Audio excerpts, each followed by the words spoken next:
we're going to start with the video that some of you have already seen.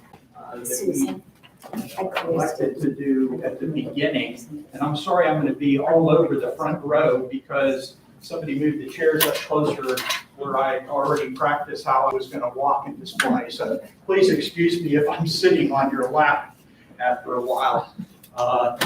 So if you would, John Cow, by the way, over here, he made this video. I mean, it's amazing. I mean, just a phenomenal job. Extremely creative guy.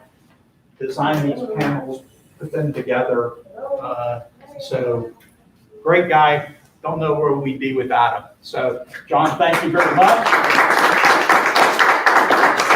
And hit the sound and we're ready to go. Just a brief correction. I'm gonna sit back. I don't see it. Okay. Israel, or children of Israel. This Reformed temple is one of the oldest Jewish congregations in the United States. In 1869, the now 41 members of the congregation proceeded with plans for the building of a much-needed synagogue on Telfair Street. The entire city of Augusta participated in the cornerstone ceremony.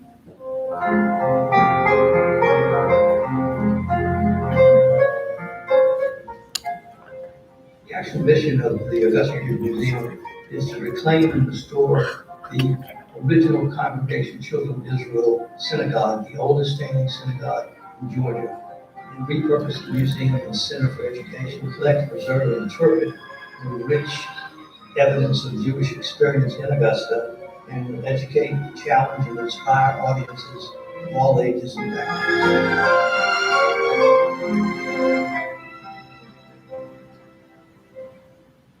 5 years ago, Richmond County decided to take down these two buildings for a parking lot. And as a commission, a group of us, led by Jack Steinberg, who passed away in, I think, 19, he was bar mitzvah there, and his parents were married in that building. So we fought this battle. And they gave us 5 years to open up a museum, or they were still going to destroy the building. So from there, we went ahead and started fundraising in order to start, and the way to get it done in a timely fashion was to go ahead and start it in the small building, which used to be the Court of Ordinary for Richmond County, and it's one of the only fireproof buildings built in the 1860s. By doing that, we started with this small building, and we went from a shambles of a building to the beautiful building we have today.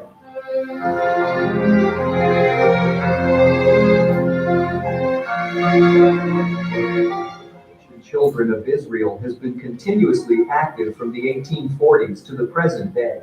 In the 1950s, the congregation became too large for the Telfair Street building, and a new synagogue was constructed on Walton Way in Augusta, Georgia. In the 1950s, after the synagogue was deconsecrated, a private firm took over the synagogue, removed its interior, and converted it into office space. The sanctuary was split, and an additional floor was added to the building. Steel beams penetrated the walls of the sanctuary to support the additional floor. Everything that was added to the upper floor was removed. The ceiling, walls, and flooring created tons of debris that had to be safely taken out of the building. The upper floor was taken down, and all that was left were the steel beams that held it up. These were cut into sections and taken from the building. The synagogue was finally emptied, and the job of reconstruction can begin. The planned renovation of the building will include restoring much of its interior to create a rental and gathering space for special events. The ground floor, below the rental hall, will contain museum offices, artifact storage space, and an education room where videos can be shown and hands-on activities can take place.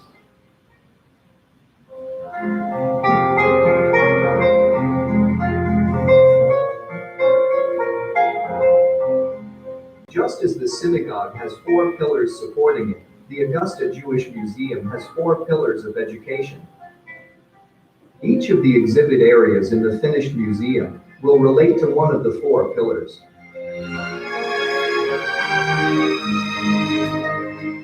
The central Savannah River area is the region located around and named after the Savannah River, which forms the border between Augusta, Georgia and Aiken, South Carolina. The CSRA Jews have contributed much and continue to do so in the fields of the arts, education, business, and medicine. Judaism is a religion replete with many traditions connected to its holidays, rituals, life cycle observances, and its connection to Israel. The Holocaust was the systematic, state-sponsored persecution and murder of 6 million Jews, including 1.5 million children, by the Nazi regime in Germany, aided by its allies and collaborators. An essential lesson from the Holocaust is the responsibility to stand up to injustice, hatred, and bigotry against any group of people.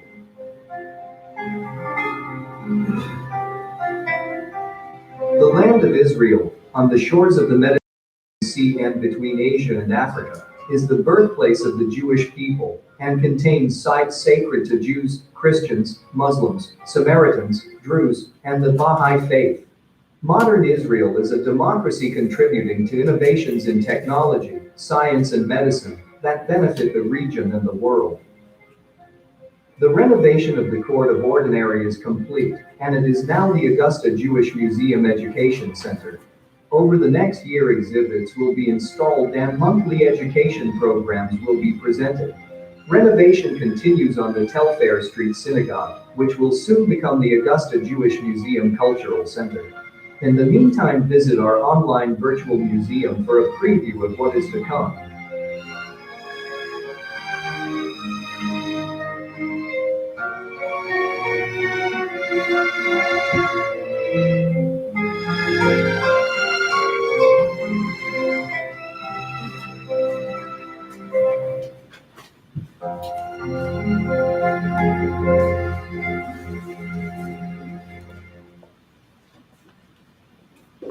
Hope everyone enjoyed that. Great job.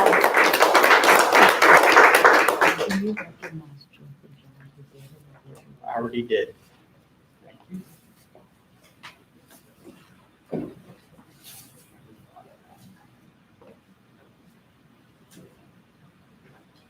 Thank you.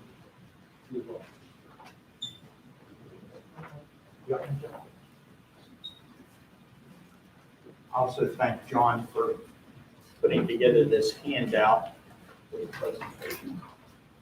You know, you can't do a presentation without something to take notes on.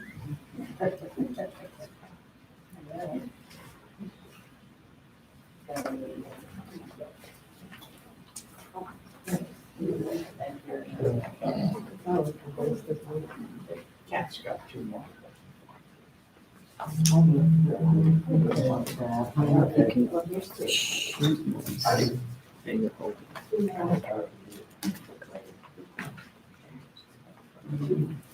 It's coming. Just wait. Yes. We got them. I think it's-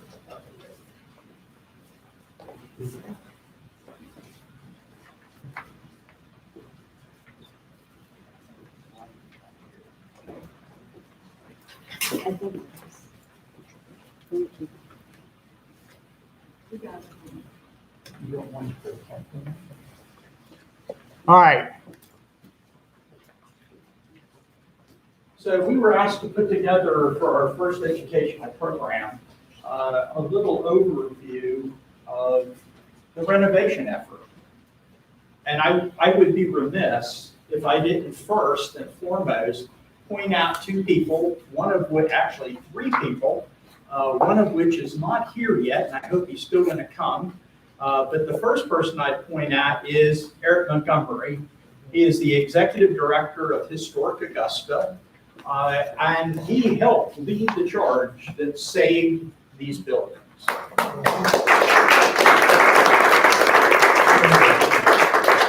And when I said lead the charge, I mean, he was at the very beginning to convince the city that these were historic structures that required to be kept, to renovate them. and along with Jack Steinberg, found a vision and mission for this project.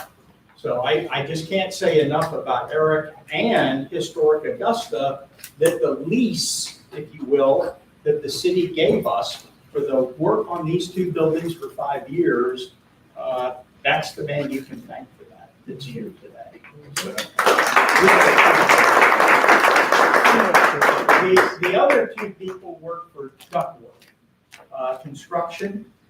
Vic Markwalker, who was the project manager for the project, and Mesha, who was the site superintendent. And those guys did a wonderful job. I'll tell you, I can't tell you enough about how professional and exceptional job that those guys did solving problems. And I'm going to point out a bunch of those problems as we go through these slides. So a little bit of history. I would thank Dr. Cohen back here and Eric for giving me history stuff about these buildings that I'll share with you in this slide. The Court of Ordinary was established in 1852 to handle ordinary.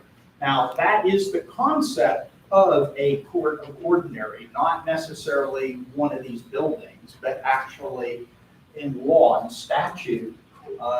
We determined, matter of fact, we have an attorney with us that can validate that, yes. So, matter of fact, his uncle, or his dad, no, his uncle was a probate judge in Augusta for a lot of years, Buddy Jawless, of blessed memory.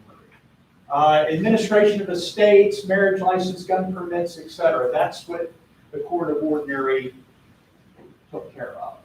Then, because there was such a large volume of documents, we needed to have a fireproof building. And as you could guess, in the mid-1800s, there weren't a lot of fireproof buildings, although they were needed because almost every structure, private, public, and commercial, used fireplaces for heat.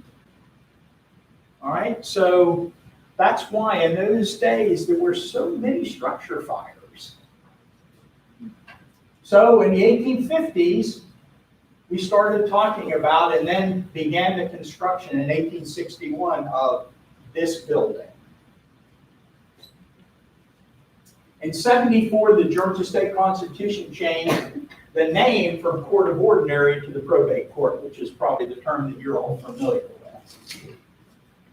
The original building was used for many decades. In the 50s, an extension to the building was added and a corridor in the back that was torn down.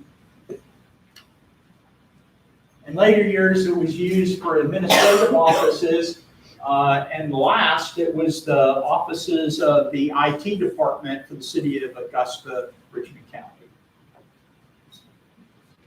The new IT building was constructed in 2015. That's, if you go out this side door and go straight back, the brick building in back of us is the IT building now for the city of Augusta, Richmond County. Oh. John scared himself. Historic Augusta objected to the demolition, and only the extension was demolished as a compromise. And I'll show you some of those demolition pictures. You saw some of them in the video. After further negotiations, the Court of Ordinary and the synagogue building, which is, by the way, the oldest standing synagogue in the state of Georgia. All right, so that building is, in fact, historic, very historic. And it also housed in what was chartered as the Bnei Israel, children of Israel, the fourth oldest Reformed Jewish congregation in the nation. So there's a lot of Jewish history. The second oldest YMHA is in Augusta. The second oldest. You know, you think of all the big cities in the Northeast, and this is the second oldest. After further negotiations, Eric actually in Historic Augusta got to keep the synagogue building and the court as a campus, and we would later develop those into the Augusta Jewish Museum. And actually our lease says that. The lease from the city that actually started this project. And the terms of the lease was renovate the building and do educational stuff in it. And that's what we had to prove to the city to say we were completed. We had extensive renovations to the northeast corner or northeast wall, repair of structural issues, mitigation of in-leakage of water, carpeting, upgrade plumbing, electrical, lighting systems, and all of those things were done, and we'll talk about those in detail, to have the facility you see today. Again, I can't say enough for Eric and Duckworth and Studio 3 Design, all right, the architectural firm. Before I leave that page and go on to this one, I wanted to also tell you, because curious minds want to know. We have actually a letter of completion. The building, the fire marshal signed a certificate of occupancy, that in fact we could be in these buildings safely and meet NFPA codes. And last but not least, and when I finish with talking about this, in the back of the room is a level 3 industrial hygienist who is a member of the congregation, exceptionally good guy, Ed Cahal, who's going to take a look at this and just put another set of professional eyes on it. This is the actual lab results of all the hazardous materials that we had in this building. This building and that building next door had asbestos, lead paint, mold, mildew. And we were able to resolve all those issues and say that you can be in here safely. So again, there's a lot of things that we worked and mitigated, hazards that we mitigated that you can't see here today because it's all gone.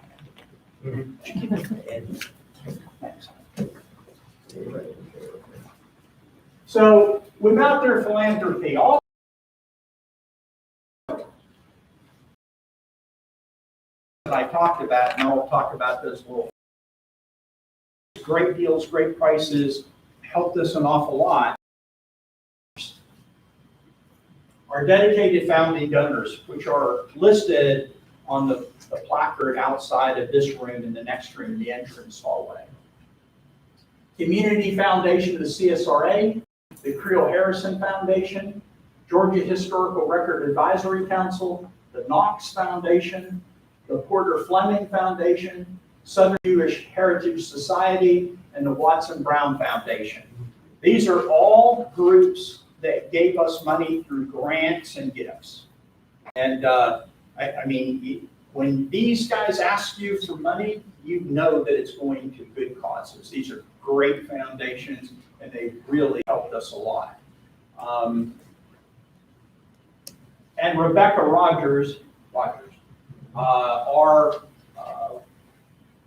grant writer, we thank her over and over again for the marvelous job that she did describing our needs in such a way that these foundations, we competed against a lot of people, a lot of programs that needed money, and we were able to obtain these because of Rebecca's great talent for writing grants. Many thanks for services. Like I said, it's not all money, although time is money and services are time, so it's money. The city of Augusta, we have to say thank you to those because they listened to Eric, Historic Augusta, Jack Steinberg. They listened to the argument and gave us an opportunity to do this. Duckworth Construction, Studio 3 Design, Georgia Line of Networks. They, as a gift, installed all of our IT stuff in this building. All the Ethernet connections on all the walls, the Wi-Fi that's in the overhead, the extending signal, all of that was done by Georgia Line of Networks. CAMO, obviously Jack Weinstein's business, did a tremendous amount of giving, if you will. These beautiful floors, these are the original 1860s floor. And we're going to talk about that again in some level of detail later. When we took this building over, the entire building was covered in carpet. And the carpet was all wet and moldy. It was horrible. It smelled terrible in here. And we had to rip all of that out. And we ripped it out. We were pleasantly surprised with this gorgeous tile floor. The middle area we carpeted because there's no tile there. And then the far end was an extension that was put on the building that they didn't tile either. And we'll go into some detail about those in a minute. Estroff Protective Service put in our camera and security system. Merit Flooring helped with the cleanup of this floor. As you can imagine, after years of carpeting, the floor had mastic adhesive all over the floor that had to be dealt with, cleaned up, not only for industrial hygiene reasons, but also for the purpose of just getting it to look like this. And then Charlotte Chemicals, some of this we needed to have some chemical treatment of the floor to get the adhesives up safely. And Pebble Creek, the grounds, bushes and shrubs and those things were done by Pebble Creek. This is the original external demolition. As you can see, that extension on the back of the building, that I refer to as the back of the building, the northeast side of the building, which is this. In case you didn't know, the laser printer doesn't work on it. Television, see, so I have to point it the old-fashioned way with a printer. And then this was a clock tower that this backed up against and this backed up against the building back here, which led to some irregular shapes that we'll show you here in a second. So this is what it was when historic Augusta got the city to stop and turn it over to us. This is a little further back so you can see all the work that was, all the stuff that was torn down. And I kept this because I needed you to see underneath this building that we're on that back, there's no footer here. And that's going to be important for a discussion in a minute, okay? This is all open, just brick, and back here are archways that go underneath the building. Remember, it is a fireproof building, so everything in here is brick. The roof has got gorgeous brick archways, and there just wasn't a way we could figure out and meet fire code to be able to let people see this beautiful archwork that goes across the building and ceiling. When we came in, as I said, there was water intrusion. Believe it or not, this is not cement, that's carpet. All right. This was the original that we found the condition at that end of the building, the northeast side of the building. And then the exterior wall was nothing more than some plywood put up on these metal studs. And that's what created the moisture, the dampness, and all the carpeting, the capillary effect through the rooms. And the back two rooms were really in bad condition, a lot of mold, mildew.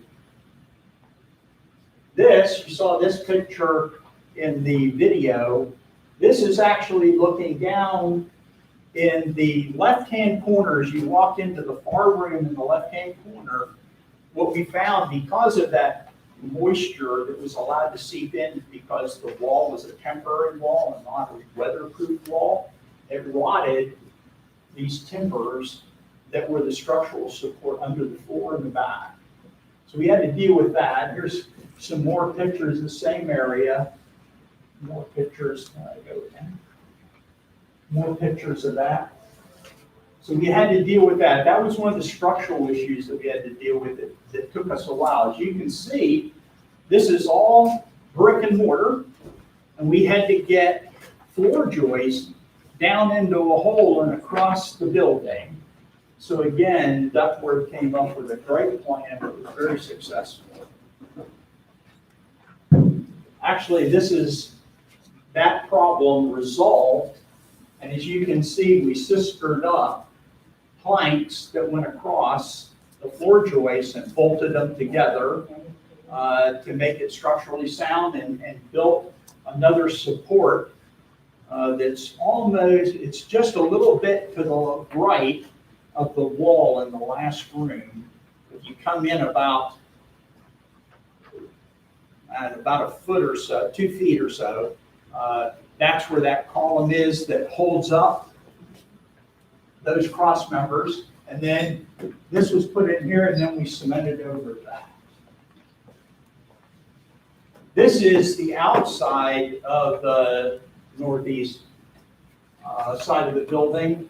As we were renovating, this is all the plywood and everything was torn off.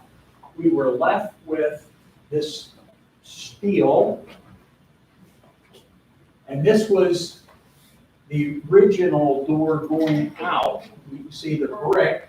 I'll show you some other pictures of that where that wasn't structurally sound whatsoever. I'll show you a picture of that in a minute.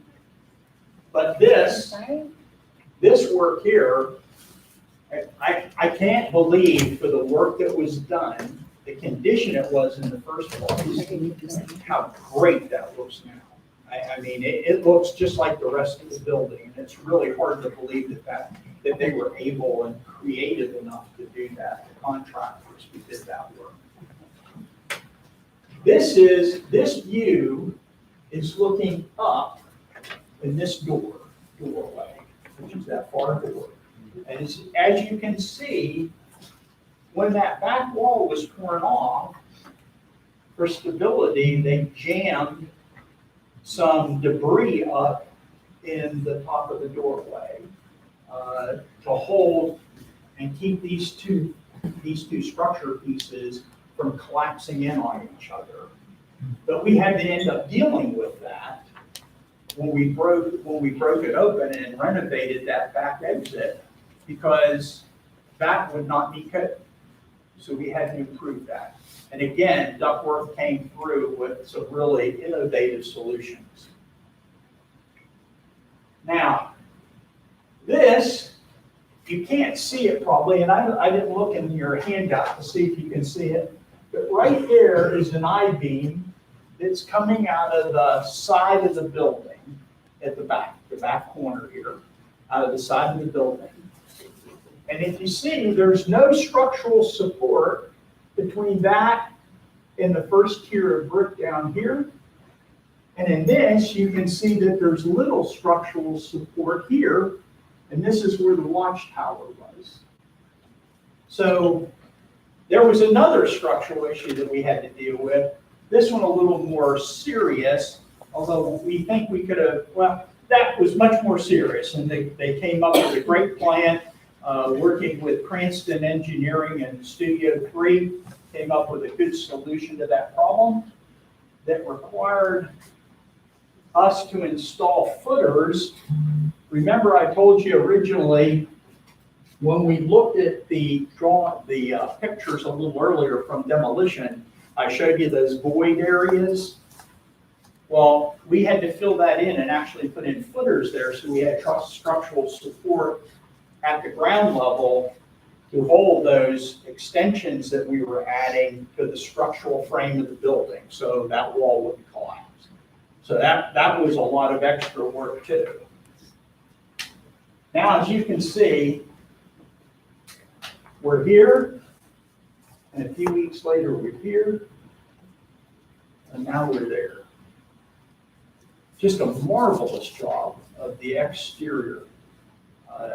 The contractors that did that were really, really good. Exceptionally good job. And you can see the new footers in here.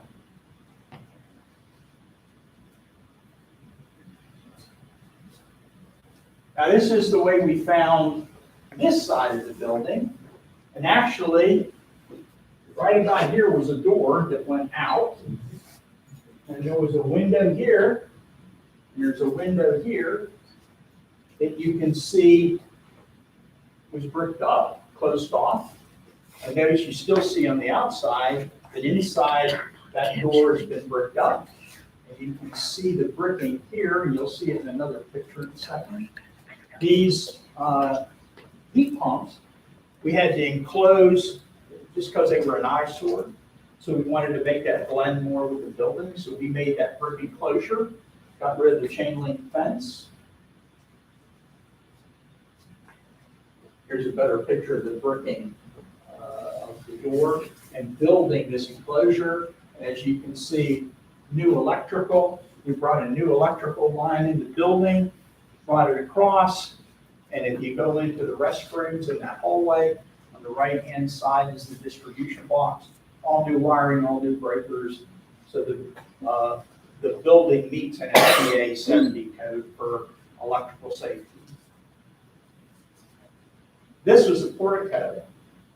As you can see, it was rotted, water damaged, rusted. That Eric spent days down here talking about, God, can we get the pieces? How are we going to fix it? Do we just paint over it? And the decision finally was that we're going to take the whole thing down, columns and all, remove it from the building, and have a contractor totally redo it, clean it up, repaint it. You can see the work to get it out. There's where it used to be on the side of the building, and look what it is today.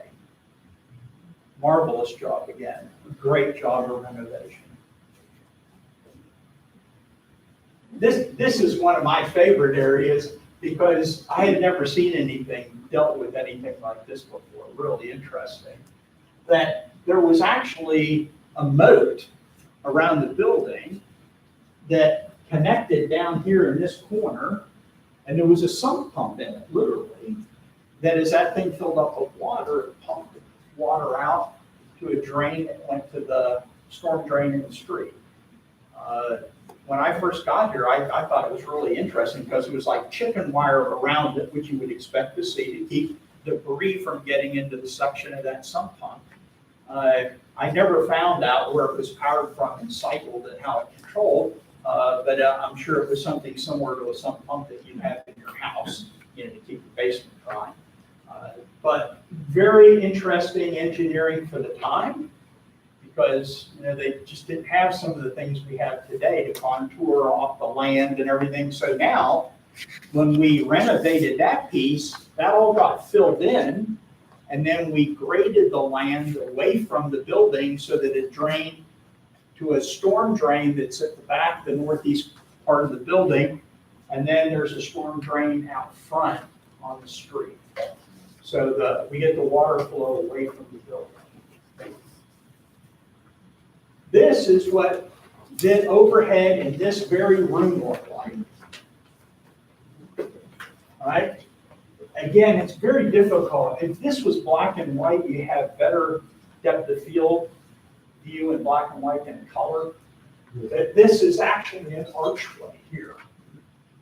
And it's really cool. And that was right up there. From that, you had wood that had furring strips lapped across it. And with that, you had these beautiful tin tiles. They were really cool. We'd have done anything to be able to keep that, but unfortunately the budget didn't allow that. There was some lead paint issues with the walls, with these green walls back here, and some of that paint. So we had to encapsulate it. We had issues with entrance into this mechanical room above us that has an air handling unit in it.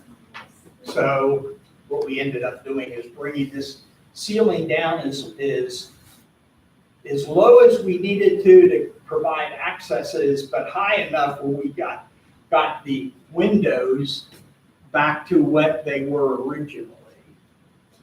So through that wall, our ventilation line comes through that wall and dumps into the middle, the entranceway here. This became another structural issue because that hole was never supported with a steel member across the top here. And they, in fact, installed a piece of metal in that cutaway, so there was structural support at that point, and then redid that enclosure and cemented it over. If you have any questions as you go on, stop me. This is informal. This is this room, and the actual I-beams here, and then the I-beam support. There's another one of this I-beam. When we first came into the room, as you can see, we had to put up a structure around here so that we had a place to put walls, attach the sheetrock to the walls, and encapsulate any lead paint that might exist. And then this was about 3/4 of the way through the project. As you can see the difference, now the walls are encapsulated, new sheetrock, sealed up. You can see up into this space where these I-beams are coming in and linking into this main I-beam that runs across the city or across the room, and it provides the support for the air handling unit that's above us. This is pretty interesting here, and I think there's a better picture of this, but this is that hallway that you go to go out the back of the building, or that northeast wall of the building. When we broke out those walls to deal with mold, mildew, and some other issues we had, we found out that that air handling unit back there was sitting basically on sheetrock and a couple pieces of wood. Really not very safe. And they did a wonderful job again, taking that air handling unit, putting it on the floor, rebuilding that structure. So in fact, it was safe to put that air conditioning unit back. We have an air handling unit back up again. This is a picture again. This is that exhaust point. You see the windows are a little shorter, but we restored them back and put in windows that are very similar to what the original ones were. And this, I love this picture. This is from the Jewish practices area, which is the room after the entranceway. We broke through this. There was some plumbing issues here. And what I found amazing is this floor. You think, well, you know, my kitchen tile, it's like this thick. That tile is this thick. It's like an inch thick. Amazing. I mean, it was like everybody was kind of oohing and on. I mean, God, look at how thick that tile is. I mean, that is really serious tile. So I had to include that picture in this briefing so you got some appreciation for the tile here. And here's Eric on station. A lot of time here spending in this building. This was Ellen. I didn't have a better picture of her, and that's not much of a picture, but that was the chief architect that was on this product from Studio 3 Design. As you can tell, this is while we were working this room. This is where the bathrooms were located. We relocated bathrooms in this area. And there, this is the picture I was talking about. This is what was holding up that huge air handling unit. Structurally, that was nowhere near what was required. So we reworked that again and restored that and made it safe. This is Dick Markwalder, and I'm really sorry he didn't make it. Great guy, great project manager. This is Mesha. Mesha's boys play football. He's from Serbia, and big thing in his family is football. I mean soccer, as we call it. And his boys play in road leagues, so they're all over the place playing soccer. And he was a wonderful site superintendent. Stayed on the workers, made sure things got done, make sure we got our money's worth, and good quality work. in this project. And there's another picture of Mesha there. As you can see, this is laying in the support structure for the ceiling tiles. So that takes us into the first phase demolition of the temple building. As you saw in the movie, when the synagogue's congregation moved to Walton Way, there was an engineering firm that bought the property and put in a second floor. And then the city got that later. I don't remember the date. Do you remember the basic time frame? Was it 70s? 74? Okay. And they put in this floor. So there was a ground floor in the synagogue building that still exists. Then there was a main floor that still exists. Then there was a third floor, all office spaces, planning, zoning, that kind of stuff in the synagogue building. And this is before we tore into it. After that floor was removed, this is what we had. These are structural I-beams that held up this floor. And all that had to go to restore it back to its as-built condition.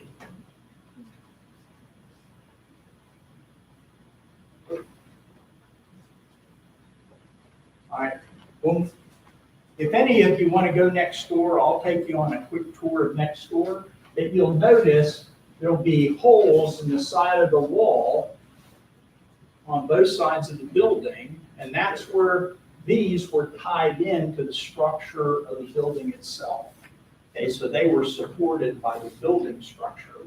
And then there were some centerpieces, some stanchions that anchored it to the floor and then down to the ground floor. The quest and dream of our founding president, Jack Steinberg of blessed memory, is to make it look like it was when the congregation was meeting here. That's the next phase that we want to work on. There's things in here we still want to do to improve. Jackie Cohen leads our design committee that does all of the planning for the exhibits.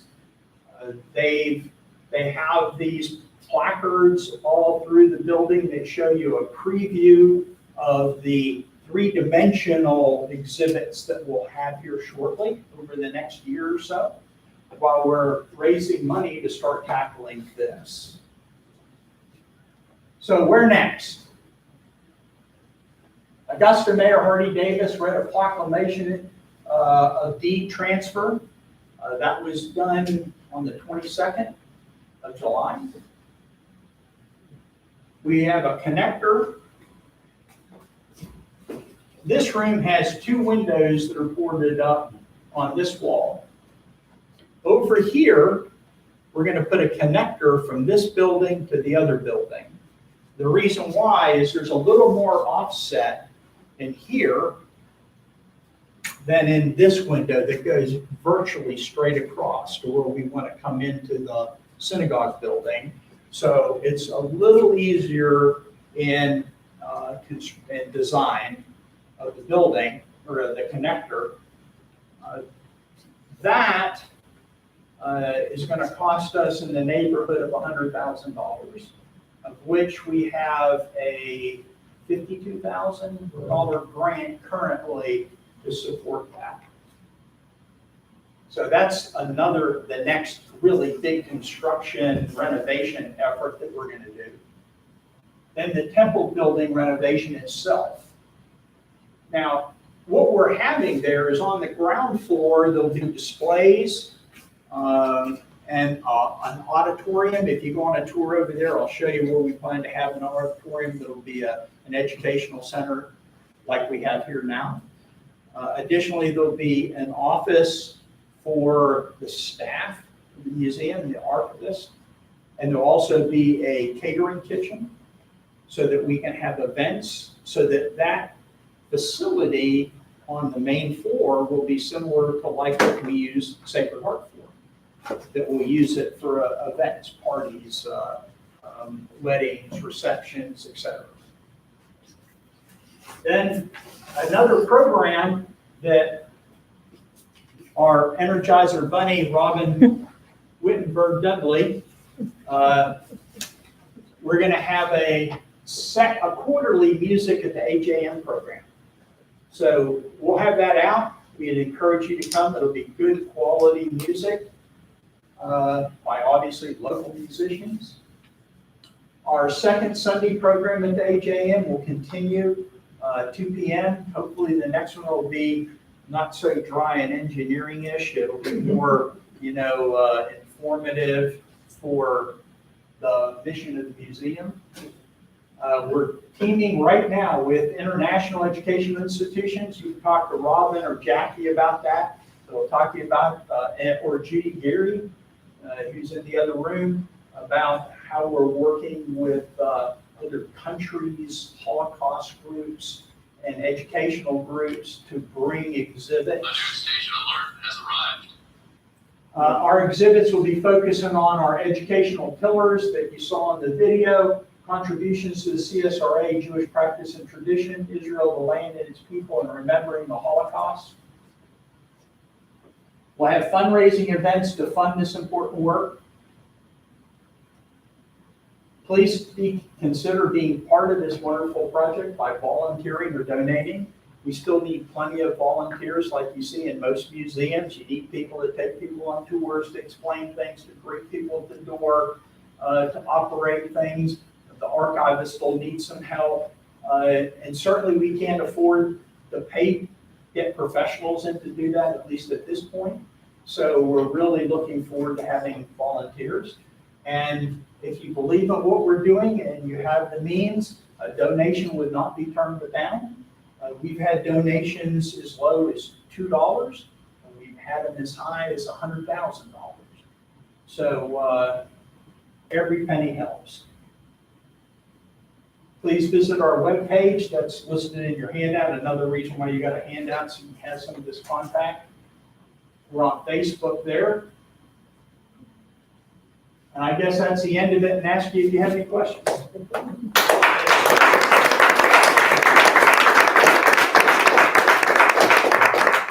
thanks to John for taking my PowerPoint slides and making it into something we can see on the screen.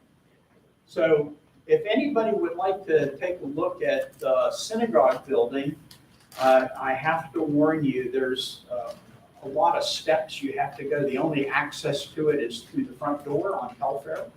So there's a lot of steps, but there is a handrail, and we can take our time. I'd like to do as many as possible at once so you can see it, and then we can lock it back up again. Also, I'll take you downstairs. Now there's no electricity downstairs, so we're going to have minimal light. That I'll be able to show you what we plan for an auditorium. So questions?